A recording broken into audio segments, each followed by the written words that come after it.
Current affairs का सबसे पहला होता है न्यूज़पेपर।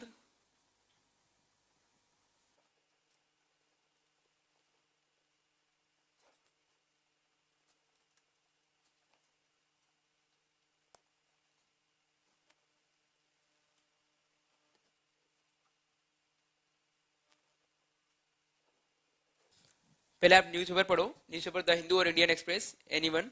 मुझे लगता है कि मैंने द हिंदू पढ़ा था, लेकिन मुझे लगता है इंडियन एक्सप्रेस ज़्यादा अच्छा है, क्योंकि इंडियन एक्सप्रेस के आर्टिकल्स, एडिटोरियल्स सारे काफ़ी अच्छे होते हैं, एनालिटिकल होते हैं, और मेंस के पॉइंट ऑफ व्यू से काफ़ी सारे पॉइंट्स वो कवर होते हैं उसमें।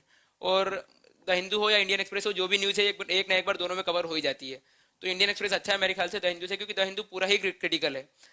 बस क्रिटिकल पॉइंट ऑफ व्यू होना जरूरी नहीं है, हो सकता है आप थोड़ा अप्रिशिएट भी करने चाहिए होती है चीज़ों को। अगर गवर्नमेंट कोई अच्छा काम कर रही है तो उसको अप्रिशिएट भी करना होता है, यानी कि बस क्रिटिसाइज कर रहे हैं। कुछ चीज़ें गलत होती है, कुछ चीज़ें सही होती है, दोनों पॉइंट ऑफ व्यू देखना पड़ता है। लेकिन मुझे लगता है कि द हिंदू में खाली गवर्नमेंट के अगेंस्ट ही पूरा लिखते हैं। थोड़ा प्रो गवर्नमेंट भी आपको लिखना होता है, क्योंकि ये गवर्नमेंट की ही एग्जाम है, आप ब्यूरोक्रेसी में ही जाने वाले हो। तो उसके लिए आप इंडियन एक्सप्रेस फॉलो कर सकते हो, ज़्यादा अच्छा है। अगर द हिंदू में कोई आर्टिकल अच्छा आ रहा है तो उसको देख सकते हो, नो डाउट। लेकिन द हिंदू और इंडियन एक्सप्रेस में से आप दोनों पढ़ के देखो, जिसकी लैंग्वेज अच्छी है वो आप चूज कर सकते हो। इंडियन भी पढ़ोगे तो कोई नुकसान नहीं होगा आपका। डेली करंट अफेयर्स किसी एक ऑनलाइन वेबसाइट का, मैं नाम नहीं लूंगा, आपको पता है ऑनलाइन वेबसाइट कौन कौन सी है, नाम ले ही लेता हूँ, क्या जाता है। इनसाइट्स है, ओनली आईएएस है, आईएएस बाबा है, किसी एक को फॉलो कर सकते हो आप, और रिलीजियसली उसी को फॉलो करो। ये नहीं कि आज इनसाइट्स किया, कल वो कर रहे हो, परसों वो कर रहे हो। एक से करोगे तो सारी न्यूज़ कवर हो जाएगी आपकी। और अगर डेली करने का आपको टाइम नहीं मिल रहा है, वैसे 5 से 10 मिनट में कवर हो जाती है, 5 से 6 न्यूज़ रहती है हार्डली, उसको आप अपनी नोटबुक में लिख सकते हो। और न्यूज़पेपर का भी आप 1, 2, 3 और 4, जो जनरल स्टडीज का 1, 2, 3, 4 का पेपर है, उसके अकॉर्डिंग आप नोट्स बना सकते हो। 4 कॉपी बना लो 1, 2, 3, 4 की। कोई एथिक्स से रिलेटेड न्यूज़ है, किसी ब्यूरोक्रेट ने अच्छा परफॉर्म किया है, या फिर एथिक्स कहीं अपनी शो की है, कहीं ऑनेस्टी उसकी दिखी है, कहीं इंटीग्रिटी दिखी है, तो वो आप इसमें लिख सकते हो। कोई केस स्टडी दिखी है आपको तो वो लिख सकते हो इसमें। और 3, 2, 1 का आप सिलेबस लिख लो उस कॉपी में, फर्स्ट पेज पे। और जो भी उससे रिलेटेड चीज़ें लगे, जैसे पॉलिटी में अगर कोई रिजर्वेशन वाला इशू है, आपको लग रहा है वो पेपर 2 का पार्ट है, तो पेपर 2 में उससे रिलेटेड जो भी मेंस का अगर ये पॉइंट ऑफ व्यू से कोई आर्टिकल वगैरह है, कोई एनालिसिस है, वो उसमें लिख सकते हो आप। फैक्ट वाली चीज़ें भी लिख सकते हो और एनालिसिस वाली चीज़ें भी लिख सकते हो। करंट अफेयर्स भी आप इसी में लिख सकते हो, या तो ये कर सकते हो कि अगर डेली पढ़ने का टाइम नहीं मिल रहा है तो जो मंथली कंपाइलेशन आता है करंट अफेयर्स का, एक दिन लगेगा हार्डली, मतलब 3 to 4 आवर्स, उसमें आप डेली वाला एक किसी पेज में नोट डाउन करके रख लो, मतलब क्रिस्प बना के रख लो। जैसे मैंने ये किया था कि जिस भी मैं ऑनलाइन वेबसाइट को फॉलो करता था, उसका मंथली मेरे पास सारा तैयार था। सितंबर का मेरे पास 5 या 6 पेजेस में तैयार था, अक्टूबर का 5 या 6 पेजेस में तैयार था, ऐसे ही हर मंथ का मेरे पास 3 या 4 या 5 पेजेस में तैयार था। तो जब भी जैसे मैं अक्टूबर का, जैसे होता है ना सेक्शनल टेस्ट में सिलेबस दिया होता है कि इसमें पॉलिटी और हिस्ट्री आएगा, और साथ में अक्टूबर या और नवंबर का करंट अफेयर्स भी पूछेंगे हम लोग। तो जब मैं वो टेस्ट देने बैठता था तो अक्टूबर और नवंबर का करंट अफेयर्स मैं अपनी कोचिंग से देखता था। कोचिंग वाले मतलब जो भी नोट्स होते थे इसमें ऑनलाइन वेबसाइट्स वाले, जो मैंने 3 या 4 पेजेस में बनाए होते थे, साथ में न्यूज़पेपर का अक्टूबर से लेकर नवंबर तक का पूरा देख लेता था टाइमलाइन से। और साथ में ये जो मंथली करंट अफेयर्स आप किसी भी एक कोचिंग का फॉलो कर रहे हो तो उसके बाद मैं टेस्ट लिखता था।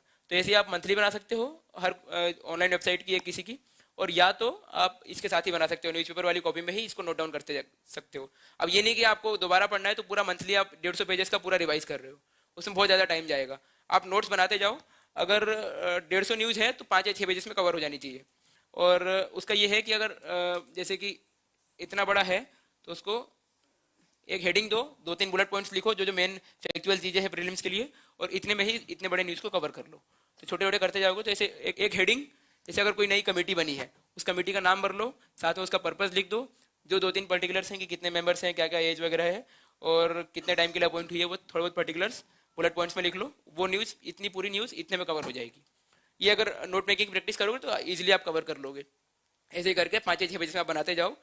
डेली करंट अफेयर्स सोते से पहले एक देख सकते हो आप। पीआईबी को डेली फॉलो करो।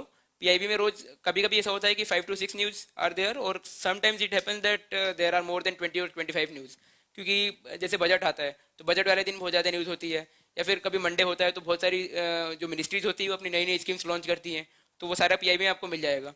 और जो डेली करंट अफेयर्स होता है जो भी किसी ऑनलाइन वेबसाइट का, वो सब पीआईबी और इन्हीं गवर्नमेंट वाली सोर्सेज से ही वो लोग न्यूज़ लेते हैं। तो कई कई बार वो छोड़ देते हैं, जो इंपॉर्टेंट चीज़ें होती हैं वो आपको पीआईबी से मिल जाएगी जो वो लोग छोड़ देते हैं। तो पीआईबी आप डेली फॉलो करो। उसमें 70% जो न्यूज़ होता है वो कवर करने लायक नहीं होता, मतलब कोई यूज़ नहीं होता उसका, लेकिन 30% होता है, और वही 30% आपको लिखना है।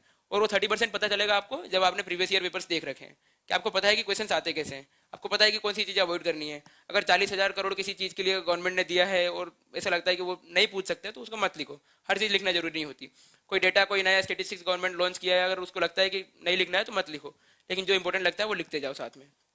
विकास पीडिया एक बहुत अच्छी वेबसाइट है गवर्नमेंट की है कि नहीं पता नहीं, लेकिन मुझे विकास पीडिया मैंने फॉलो की है। इसमें सारी स्कीम्स कवर्ड है गवर्नमेंट की जितनी अभी तक हैं, और सारी स्कीम्स की बेसिक ऑब्जेक्टिव्स, उसका क्या पर्पज है, वो सारा इसमें स्टेटेड है। मिनिस्ट्री वाइज है और सेक्टर वाइज भी है। जैसे हेल्थ है तो हेल्थ के लिए सारी स्कीम्स उसमें, हेल्थ सेक्टर में आप पिन करोगे तो सारा स्कीम्स आपको मिल जाएगी। और अगर मिनिस्ट्री वाइज करोगे तो मिनिस्ट्री वाइज भी आपको सारी स्कीम्स मिल जाएगी, कौन सी स्कीम का सब सेक्टर स्कीम्स कौन कौन सी हैं, और गवर्नमेंट ने कब लॉन्च की, उसका जो अगर कुछ अमेंडमेंट हुआ तो कब हुआ, वो पूरा इस पे दिया हुआ है विकास पीडिया पे। तो जब भी टाइम मिले विकास पीडिया का आप ऐप डाउनलोड कर सकते हो या फिर ब्राउजर पे भी देख सकते हो। और पीआरएस का मंथली एक फॉलो करो। हाफ ईयरली पॉलिसी रिव्यू भी आता है लेकिन वो ज़्यादा होता है। मंथली पॉलिसी रिव्यू करोगे तो गवर्नमेंट के रिसेंट जो लेजिस्लेशन हैं, अगर कोई नया ऑर्डिनेंस लेके आई है गवर्नमेंट, कोई नया बिल लेके आई है, अगर वो एक्ट बन गया है तो एक्ट ठीक है, बिल बन गया है तो बिल उतना इंपॉर्टेंट नहीं होता है जब तक वो एक्ट नहीं बनता। जब एक्ट बन जाता है तो वो यूपीएससी के लिए बहुत इंपॉर्टेंट हो जाता है। तो जो भी नए लेजिस्लेशन हैं वो सारे, जैसे कंज्यूमर प्रोटेक्शन एक्ट था लास्ट ईयर, वो एक्ट नहीं बन पाया लेकिन बिल था, तो जब भी वो आया तो पीआरएस में वो कवर्ड था। वो सारी चीज़ें देख लो उसमें। और जब भी आप किसी कोचिंग का या फिर जब भी आप कोई टेस्ट सॉल्व करोगे तो उसमें बेसिकली जो गवर्नमेंट से रिलेटेड जो चीज़ें हैं वो पीआरएस पीआईबी से ही पूछेंगे वो लोग, तो ये बहुत इजीली कवर हो जाएगा। योजना कवर करने का सिंपल तरीका ये है कि योजना में there are I think 8 to 10 articles in every Yojana on which ever topic it is there. उसमें से आप कोई एक आर्टिकल ले सकते हो। सारे आर्टिकल्स में कंटेंट लगभग सेम होता है। मैंने 2-3 योजना पढ़ के देखी, मुझे लगा कि 8 से 10 जो भी आर्टिकल्स हैं सब में सेम कंटेंट है। कोई एक बढ़िया सा आर्टिकल लो और उसी को अपने वर्ड्स में लिख लो, उसी के पूरे नोट्स बना लो किसी एक ही आर्टिकल के, और बाकी सब चीज़ें छोड़ सकते हो आप। जैसे अर्बनाइजेशन पे है तो अर्बनाइजेशन पे सब सारे आर्टिकल्स में लगभग सेम ही चीज़ें होंगी, प्रॉब्लम्स होगा, सॉल्यूशंस होगा, और जो गवर्नमेंट उसके लिए कर रही है वो होगा।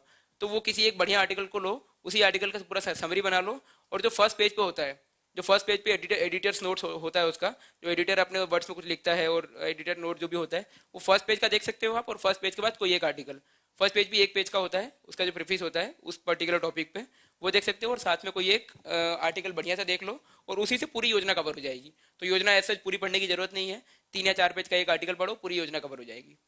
और आरएस टीवी का शो देख सकते हो आप, जब मेंस के लिए पढ़ रहे हो तो बिग पिक्चर वगैरह, और जब प्रीलिम्स के लिए पढ़ रहे हो तो साइंस मॉनिटर वाले शोज जो साइंस के लिए काफ़ी इंपॉर्टेंट होते हैं। उसके बाद मंथली करंट अफेयर्स किसी एक कोचिंग का, किसी भी एक कोचिंग का, जैसे विजन हो सकता है या फिर आपकी कोचिंग हो सकती है, किसी भी एक का फॉलो करो और इसको अलग रखो बिल्कुल। ऑनलाइन वेबसाइट्स का अलग होता है और इसका अलग होता है, दोनों को फॉलो करो, इसको मंथ के एंड में और इसको डेली, साथ में न्यूज़पेपर पढ़ रहे हो आप, तो इतना बहुत एग्जॉस्टिव प्रिपरेशन हो जाएगी आपकी। इसके बाद मुझे नहीं लगता कि कुछ और पढ़ने की जरूरत है आपको। अगर कोई कुछ और सजेस्ट करता है तो फिर इट्स योर ओन चॉइस।